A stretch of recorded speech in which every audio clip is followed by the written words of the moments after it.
Märt Sults, palun. Aitäh, härra eesistuja, hea minister.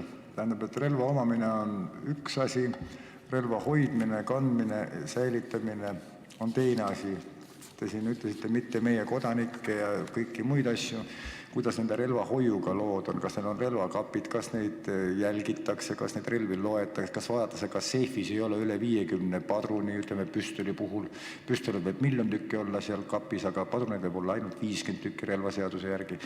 Kuna neid kontrollitakse, kas tehakse mingit vaatlust või mitte? Tähendab, kas seal on üldse ülevaade, te loete meile numbrid, et püstolid on nii palju, kodanikke on nii palju, aga kas te üldse teate, kus kohas need püstolid on? Aitäh küsimusest, jah, teame.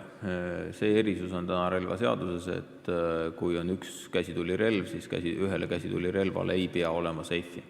See arutelu oli õiguskomisjonis ka, kas seda muuta või mitte, aga kui on inimesel rohkem tulirelvi, siis loomulikult peavad olema täidetud kõik relvaseaduses toodud nõuded ja Politsei- ja Piirivalveamet seda ka kontrollib.